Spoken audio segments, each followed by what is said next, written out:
She didn't need to raise her voice. No theatrics. She simply opened the file, pressed a button, and let the truth speak for itself. Inside the cold hearing room, buried deep within a government building, there was no curious crowd, no murmurs, only silence and tension that hung like a wire about to snap. The polished stone floor reflected the ceiling lights, and no one dared to move too loudly for fear that any sound might shatter the sacred stillness. Attorney Elina walked in. No assistant, no flashbulbs, no introduction. Her hair was neatly tied, her navy coat fitted, a folder tucked under her arm. She didn't need to speak. Her presence alone commanded every gaze. From under the edge of the folder, the word "Star Lance" could be seen, and everyone in the room understood. A storm was coming. On the other side, young Representative Mira Vaughn made her entrance. Clad in crimson from her outfit to her fingernails, she smiled broadly and waved as if stepping onto a reality show set. Perhaps she was used to spotlights, cameras, and cheers. But today, there was no applause. Today was about truth, and truth doesn't need colored lights. The two women didn't look at each other, but the room felt the tension simmering between them. On one side, noise and overconfidence. On the other, cold silence and calculated control. The chairperson tapped the microphone gently, his voice echoing. "This hearing has been called to examine the conduct of Representative Mira Vaughn." Then Mira leaned into the microphone and said, or as I like to call it, a cheap performance dressed up as morality. Elina didn't respond. She simply opened her folder, and the screen behind her lit up. One image appeared, enough to silence all accusations. But Mira had begun to lose her patience. She raised her voice, each word cutting through the air. "I didn't come here to be silenced by people who've never cared to hear a woman speak. I've been followed, filmed without consent, harassed, all by so-called journalists secretly working with political interests." Her gaze swept across the room and stopped at a man seated near the back, cold and composed, with a camera positioned in front of him. "That's not a journalist," Mira growled. "That's a stalker legitimized by a camera." The man didn't respond. He shifted slightly, not out of fear, but as if this wasn't the first time he'd been in the eye of a political storm. Attorney Elina said nothing. Calmly, she placed her folder on the desk and opened it with precision. When she finally looked up, her voice was as light as a breeze. "Good morning, Representative Vaughn." Mira let out a sharp laugh. "Oh, fantastic. The infamous attorney Elina in the flesh. Did the government run out of options and decide to send someone like you to clean up their media mess?" Elina didn't return the sarcasm. She met Mira's gaze with quiet steadiness and said clearly, "I'm not here to argue. I'm here to present the facts." The folder tapped softly on the desk. The room held its breath. A pen fell from someone's hand, the sound striking the surface like a warning bell. A congressman subtly adjusted his posture, not out of interest, but because something instinctive told him something important was about to unfold. Mira leaned into the mic again. "Well then, show me, Attorney Elina. What fairy tale are you bringing us today?" Elina nodded to the chairperson for permission, then signaled to the technician. The screen behind her lit up. A grainy video began to play. A woman's voice screamed. A scuffle broke out. The footage shook violently. And then, Mira Vaughn's face filled the frame, unmistakable. She lunged toward the camera, yanked a phone from someone's hand, and shouted, "Get that fucking thing out of my face!" No one in the room stirred. No gasps, no whispers. Not because they weren't shocked, but because the truth was now far too clear for denial. Elina remained still. On the screen, the clip ended with Mira reclining in her chair, arms crossed, wearing a cold smile, as if nothing in the world could touch her. But everyone in the room could feel it. At that moment, her power began to crack. Representative Vaughn's confidence may have made her appear unshakable, but it fractured. Not because of an argument, but because of irrefutable evidence. Elina, the lead attorney, showed no anger, no dramatics. She simply reached for a small remote tucked into her folder and pressed it. The large screen behind her lit up again. This time, it wasn't shaky phone footage. It was high-resolution security camera footage from outside a midtown restaurant. In the video, Representative Vaughn was seen briskly walking toward her car when a man approached. He asked calmly, "Representative, do you have any comment on the article that's been circulating?" Vaughn spun around, not calmly. Her hand struck the phone in his hand, her voice sharp as a blade. "Say that again, I dare you!" She lunged forward. The camera jolted violently. Another strike. Then the screen went black. The room fell into a heavy silence as though the air itself had been sucked out. Elina didn't move, her gaze unwavering. "I would like to submit the audio recording," she said, "along with photographs of the injury sustained on the victim's wrist and the medical confirmation that treatment was required that evening." Vaughn blinked, offering a half-hearted smirk. "Oh, please." "He tripped over his own ego," she scoffed. "You act like I pulled a weapon." Elina didn't respond. She turned calmly toward the chairperson. "This is not an isolated incident. This is a clear pattern: aggression, denial, and deflection." Vaughn fired back, louder this time. "You've got nothing but a spliced-up video. I've been stalked for months. Do you expect me to smile while someone sticks a camera in my face?" She turned toward the committee, seeking a sympathetic glance. "You all know how women like me get treated. They push us to the edge, then cut the clip at the exact moment we push back." My reaction was about protecting my personal space. If that made someone uncomfortable, that's their issue, not mine. There was a brief silence. Then a soft voice spoke. It was Representative Delgado, who hadn't said a word since the hearing began. She adjusted her glasses and said quietly, "He only asked a question. That's his job." A wave of murmurs swept through the room. Vaughn paused. Her mouth twitched, ready to respond. But before she could say anything, something unexpected happened. From the back of the room, a man stood up, breaking the strict decorum of the hearing. Yet no one stopped him. His voice wasn't loud, but it was clear enough for everyone to hear. I simply asked, "Do you have a comment?" And that's when it all began. Representative Vaughn didn't look at him. Her gaze stayed forward, but her voice rang out. "I never threatened anyone." The man didn't back down. He continued, "You struck me twice, and your aide told me I'd regret it if I ever came near you again." The room felt thick, like time itself had been compressed. Then, a new video appeared on the large screen, this time filmed by a bystander. A different angle, clearer and more stable. In the footage, a voice rang out, unmistakable. "Go ahead, keep filming, let's see what happens." The footage was clear. There was no threat from the man. Only Representative Vaughn, advancing aggressively and out of control. Elina turned back to the committee, her voice calm. "We've all seen leaders lose control, but when it crosses into violence, and they still deny responsibility, this isn't politics anymore. This is a legal matter." Vaughn immediately responded, her tone firm. "This is harassment. This entire hearing is a staged political attack." Elina remained unmoved. "Maybe parts of it feel that way. But the video, the medical report, the testimony, they aren't theater, they're evidence." The chairperson spoke, trying to keep the session on track. "Representative Vaughn, you'll have your time to respond, but please maintain order." Still, Vaughn wouldn't back down. "Stop pretending this is about ethics or law. This is about silencing me." Elina looked up from her folder, composed. "No one is silencing you. We're simply playing back what you said, and did." Then, without missing a beat, Elina queued up the next recording. "A local bar event, 3 nights ago," she said as she clicked the remote.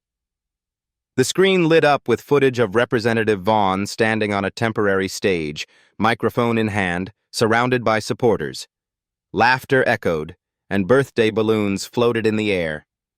Then she spoke clearly to the crowd. I don't want flowers. I don't want gifts. I just want to see a few things brought down tonight. That's enough for me. Everyone in the room stared at the screen. Vaughn grinned in the video, but when the screen froze, that grin was gone. What remained was an uneasy silence. It was just a birthday joke, she said, her voice quieter. Everyone says dumb things at parties. Elena didn't refute it immediately. She gave a small nod. Certainly. People say foolish things, but... She turned to the next page in her file. That same night, March 29th, a fire broke out at the GenVolt Energy Facility in Austin. The entire room tightened like a drawn bowstring. The federal investigation confirmed it was arson. Surveillance footage showed a vehicle leaving the scene just minutes before the alarm sounded. But Mira had begun to lose her patience. She raised her voice, each word slicing through the air. I didn't come here to be silenced by people who've never cared to hear a woman speak. I've been followed, secretly recorded, harassed, all by people pretending to be journalists, secretly aligned with political interests. Her gaze swept across the room and landed on a man sitting at the back, cold and still, a camera set before him. That's not a journalist, Mira growled. That's a stalker with a press pass and a lens. The man didn't respond. He shifted slightly, not out of fear, but like someone used to standing at the eye of the storm. Attorney Elena said nothing. She calmly placed her folder on the desk and opened it in precise order. When she finally looked up, her voice was light as air. Good morning, Representative Vaughn. Mira laughed dryly. Oh, how wonderful. Attorney Elena, in the flesh. I guess the government's run out of options and sent someone like you to clean up their media mess? Elena didn't respond with sarcasm. She simply held her gaze, steady and composed. I'm not here to argue, she said clearly. I'm here to present the facts. The soft tap of the folder against the desk echoed. The room held its breath. A pen dropped from someone's hand, the click against the desk sharp as a warning bell. A lawmaker subtly straightened in their seat, not from curiosity, but from instinct. Something important was coming. Mira leaned into her mic again. Well then, let's see what fairy tale you've brought us today, Attorney Elena. Elena requested permission from the chair and then signaled the technician. The screen behind her lit up. A grainy video began to play. A woman's voice screamed. A scuffle. The footage shook violently. And then, Mira Vaughn's face filled the frame. Unmistakable. She lunged toward the camera, yanked a phone from someone's hand and shouted, "Get that fucking thing out of my face!" The room didn't stir. No gasps, not because they weren't shocked, but because the truth was now undeniable. Elena didn't move. On the screen, the clip ended with Mira reclining in her chair, arms crossed, flashing a cold smile, as if nothing in the world could touch her. But everyone felt it. In that moment, her power began to crack. Representative Vaughn's confidence may have made her seem unbreakable, but it shattered, not from a speech, but from irrefutable proof. Elena, the lead attorney, wasn't angry and didn't raise her voice. She simply reached into her folder, retrieved a small remote, and clicked it. The large screen behind her came to life again. But this time it wasn't a shaky phone video. It was high-definition footage from a security camera outside a midtown restaurant. In the video, Representative Vaughn walked briskly toward her car when a man calmly approached and asked, "Representative, do you have any comment about the article that's been circulating?" Vaughn turned, not with calm. She struck the man's phone, her voice sharp as steel. "Say that again, I dare you." She charged forward. The footage trembled with a second blow. Then, the screen went black. The air in the room seemed to vanish. Elena stood motionless, her gaze steady. "I'd like to submit the audio recording," she said, "along with photos of the injury sustained on the victim's wrist and the medical report confirming treatment was required that night." Vaughn blinked and forced a crooked smile. "Oh, please. He tripped over his own ego, she shrugged. You're acting like I pulled a weapon. Elena didn't reply. She turned calmly to the chairperson. This isn't an isolated incident. This is a documented pattern: aggression, denial, and deflection. Vaughn snapped back, louder now. All you have is a manipulated video. I've been stalked for months. Am I supposed to smile when someone shoves a camera in my face? She turned to the committee, scanning for sympathetic eyes. You all know how women like me are treated. They push us to the edge, then cut the footage at the exact second we push back. My reaction was simply to protect my personal space. If that made someone uncomfortable, that's their problem, not mine. There was a pause. Then a soft voice broke the silence. It was Representative Delgado, who hadn't spoken a word since the beginning of the hearing. She adjusted her glasses and said quietly, "He only asked a question. That's his job." A wave of murmurs spread through the room. Vaughn froze. Her lips curled slightly, as if ready to respond. But before she could speak, something no one expected happened. From the back of the room, a man stood up, breaking the strict decorum of the hearing. But no one stopped him. His voice wasn't loud, but it carried clearly across the room. I simply asked, "Do you have a response?" And that's when everything began. Representative Vaughn didn't look at him. Her eyes stayed fixed ahead, but her voice rang out, "I have never threatened anyone." The man didn't retreat. He continued, "You struck me twice. And your aide told me I'd regret it if I ever showed up in front of you again." The air in the room felt thick as if time itself had been compressed. And then another video appeared on the large screen, this time recorded by a bystander. A different angle, clearer and more stable. A voice from the clip rang out unmistakable. "Go ahead. Keep filming. See what happens." The footage was clear. There was no threat from the man. Only Representative Vaughn, advancing with aggression and a lack of control.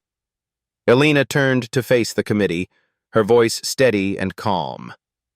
We've grown used to seeing leaders lose their composure, but when that crosses the line into violence, and they still deny responsibility, this is no longer about politics.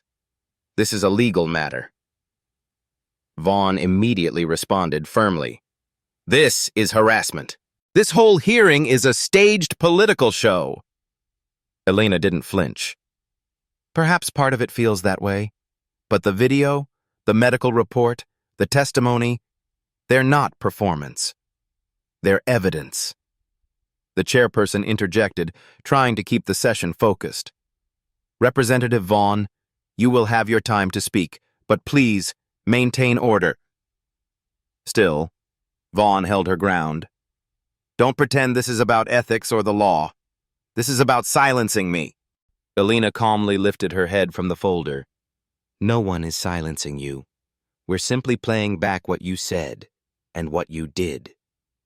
Then, without breaking stride, Elena opened the next video. A local bar event, 3 nights ago, she said as she pressed the remote. On the screen appeared footage of Representative Vaughn standing on a temporary stage, microphone in hand, surrounded by supporters. Laughter echoed. Birthday balloons floated above. And then she spoke clearly to the crowd. I don't want flowers. I don't want gifts. I just want to see a few things brought down tonight. And that'll be enough. Everyone in the room stared at the screen. Vaughn was grinning in the video. But as the footage stopped, the smile vanished. All that remained was a heavy, awkward silence. It was just a birthday joke, she said, her voice smaller. People say dumb things at parties, don't they? Elena didn't respond immediately. She gave a small, knowing nod. Sure. A lot of people have said foolish things, but... She turned to the next page in her folder. That same night, on March 29th, a fire broke out at the Genvolt Energy Facility in Austin. The entire room tensed like a drawn bow. The federal investigation confirmed the cause was intentional. Surveillance footage captured a vehicle leaving the scene just minutes before the alarm was triggered. Then Alina's voice dropped, more somber. In a 911 call, a local resident said they smelled a sharp chemical burn and then, boom, fire erupted across the plant. No one spoke. Alina didn't need a final statement. The pieces were aligning themselves, and everyone was now looking at Vaughn. Even those who had tried to remain neutral were beginning to exchange glances. The atmosphere in this room was shifting, as if each new detail was stitching together a story, whether people wanted to believe it or not. Representative Vaughn shook her head, almost laughing. "It was a joke. You can't seriously suggest that a party quip has anything to do with an industrial fire. What is this, a never-ending stage play?" Alina remained calm, her eyes still on the folder. "This isn't about a joke. It's about impact, about responsibility." She looked up, directly. "You're a member of Congress. When you tell a crowd you want to see things collapse, and that same night a major fire breaks out, it can't just be brushed off as coincidence." "I didn't say fire," Vaughn interrupted. "I said collapse. They're two different things." Alina didn't argue immediately. She slowly raised a printed document. "This is a sworn statement from a resident near the site. She called 911 at 11:32 p.m. In her account, she described, 'I saw a red light in the distance. A fireball rising from the plant.'" The chairperson shifted slightly in his seat. "Do we have evidence that someone committed arson based on Representative Vaughn's remarks?" he asked. Alina nodded gently. "Not at this time, but we have motive, a matching timeline, and a public statement. Along with this investigation." Vaughn slammed her hand on the table, the sound echoing through the room. "This is exactly why people don't trust politics. You take a puff of smoke and spin it into myth." Alina turned toward her, still not raising her voice. "I'm not spinning anything. I'm presenting what happened, in your own words and according to the timeline." Vaughn squinted. "You really think I should be held responsible for what someone else did? How is that fair?" Alina looked at her directly. "Maybe not justice, but consequence." A heavy silence settled over the room as their eyes locked, one defensive, the other quietly assessing. At that moment, the screen behind them changed again. Not a video, just a single image, a fireball blazing across the night sky, rising from the power plant. Wide angle, timestamp clearly visible. March 29th, 11:32 p.m. Alina didn't say another word. She let the image speak for itself. "You said you wanted to see something collapse. That night, something did." Vaughn lowered her gaze. This time, there was no defiance. She spoke softly. "I didn't tell anyone to do anything. People say weird things all the time, especially when there's a mic and a cold beer in hand. Call it freedom of speech." Alina didn't interrupt, but when she spoke, her voice was firm. "Freedom of speech doesn't mean freedom from consequences, especially when the speaker holds public power." At that exact moment, the chairperson cleared his throat. A small sound, but one that echoed like a signal that something more serious was coming. "We have an additional statement to enter into the record," he said, reopening a transcript from an earlier request by attorney Alina. She didn't speak. She simply turned toward the double doors at the back of the chamber. They opened. A tall man in a Capitol Police uniform walked in, quietly, unhurriedly, without fanfare. But each step seemed to slow the entire room. "Please state your name for the record," the chairperson asked. "Inspector Caleb Reddick," the man answered, his voice steady. "I'm with the Congressional Security Division." Alina stepped up to the microphone. "Mr. Reddick, on the morning of March 29th, were you assigned to security duty at the entrance to the Federal Conference Building?" "Yes, ma'am." "And the individual you were assigned to escort that morning was?" "Representative Aria Vaughn, ma'am." Without raising her voice, Alina asked one question. "What did she say to you upon entering the building that morning?" Reddick paused, not out of hesitation, but as if understanding the weight of what he was about to say. He took a deep breath. She said, and I quote, "I hope something explodes today to make this birthday worth remembering." The room fell completely silent. No coughing, no whispers, just a stillness as solid as steel. Vaughn didn't flinch.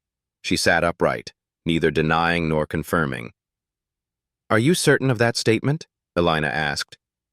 "Yes, ma'am," Reddick replied. "I logged it in my morning shift report. The entry was verified and submitted up the chain before the fire occurred." Vaughn tilted her head slightly, murmuring as if to herself, "It was just a whisper. No one took it seriously." Elena looked over at her. "Perhaps. But it was written down, signed, and time-stamped before the power plant exploded." "That was an accident," Vaughn insisted. "A strange coincidence, not evidence." Elina nodded. "Maybe not evidence, but it's a fact. And when facts begin to line up, the truth is no longer speculation." "You're twisting this!" Vaughn suddenly shouted. "This is a modern-day witch hunt. You're all just waiting for me to slip so you can condemn me." Elina didn't respond. She turned to the final page of her file. "Before I conclude," she said, "I'd like to enter into the record several public statements made by Representative Vaughn, recorded during public broadcasts." She cleared her throat. Not for effect, but as a habit of someone used to state the truth in legal spaces. Statement from last November. "Some people in the Senate deserve to be hit over the head to wake up." And from a community event in Houston, "The governor just sits there like a melting cake." The room didn't erupt, but the atmosphere shifted. Note-takers paused. Some committee members looked away from the cameras. Vaughn sprang to her feet and shouted, "That's my style. I speak how I speak. You people wouldn't understand." Elina looked at her like a teacher staring at a student who hadn't done the reading. "So cruelty now qualifies as a dialect?" Vaughn scowled. "I'm direct. People love me because I say what they're thinking." Elina nodded slowly. "And when those words are used to justify violence, to insult others, to sow division, is it still truth? Or is it recklessness in disguise?" Vaughn looked like she was about to snap back, but stopped. No more pointing fingers, no smug grin. Just a growing vacancy in her eyes. Elina turned the last page. A new image appeared on the screen. Not a video. Just a single photo. A fireball erupting from the energy plant, time-stamped 11:32 p.m., March 29th. She said nothing more. The image was enough to close her case. When an elected official mocks someone in a wheelchair, when she loudly threatens another lawmaker during a live session, people start to ask, is that honesty or recklessness masquerading as confidence? "I just said it into a mic," Vaughn defended. "That's freedom of expression." Elina didn't raise her voice. Her reply was steady. "The worst moments of ordinary people rarely go viral. But your worst moment was broadcast millions of times. And instead of taking responsibility, you called it courage." The room shifted. Even Vaughn's assistant had stopped taking notes. Eyes drifted downward. Silence took over. Then a lawmaker who had stayed silent all day finally spoke. "Representative Vaughn," he said, "do you believe elected officials should consider the impact of their words?"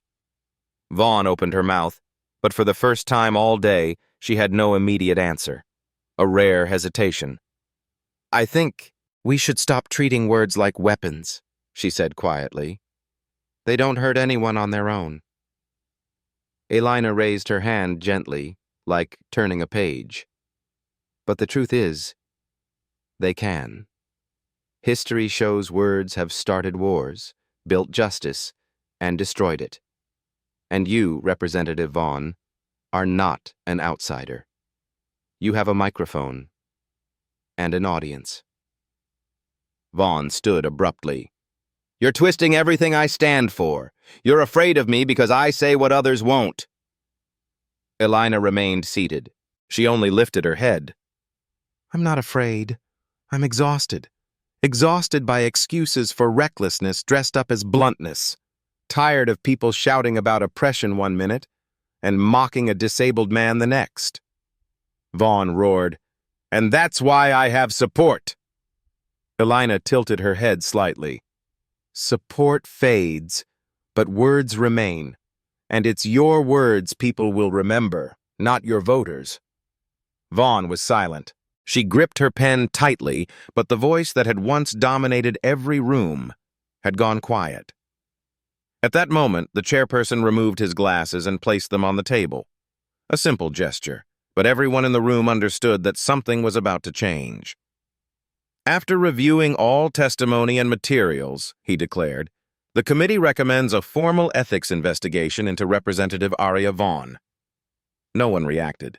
Every eye remained on Vaughn, now motionless, her gaze empty, as if she had left the room long before.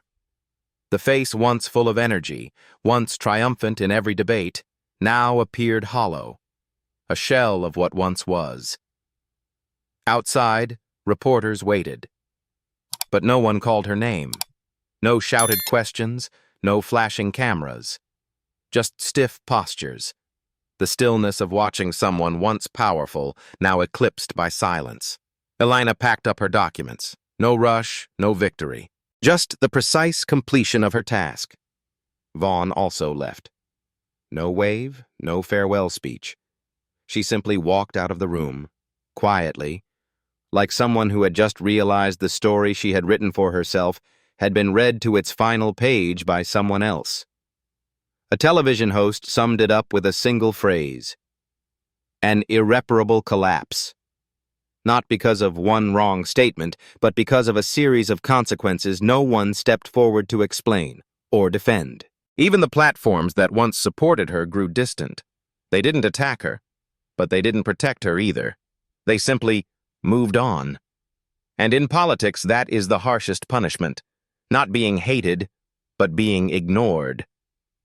In the days following the hearing, Representative Vaughn's social media accounts remained active. But everything had changed. Engagement plummeted.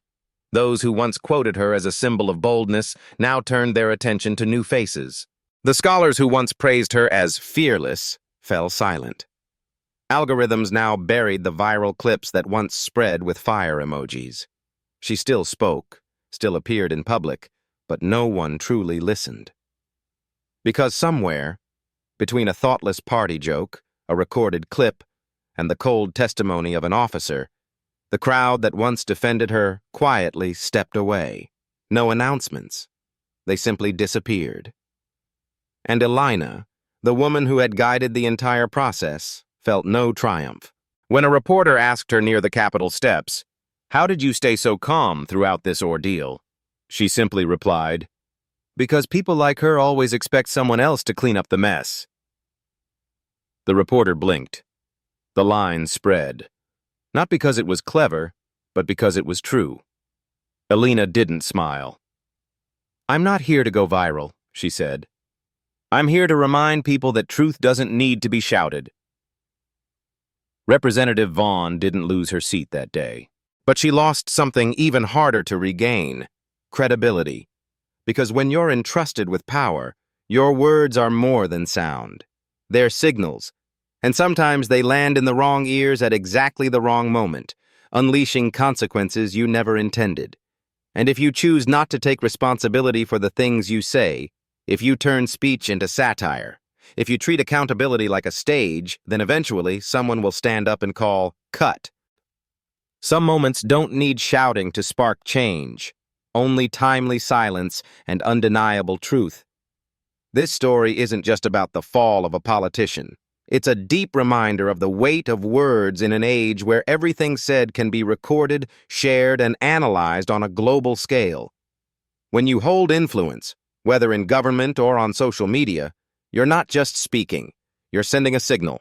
In this story, the woman who prevailed didn't do so with pressure, tactics, or slogans. She won through preparation, composure, and belief in truth. While others yelled to protect their image, she simply pressed play and let reality unfold. The lesson here isn't about someone's downfall. It's about the rise of what is right, sometimes quiet, sometimes without applause. Not every truth needs a standing ovation. But every truth deserves to be remembered. Even in politics, where power games never stop, dignity, integrity, and accountability for one's words remain non-negotiable. If this story made you reflect, consider subscribing for more content that reaches deeper into truth and into what it means to be human.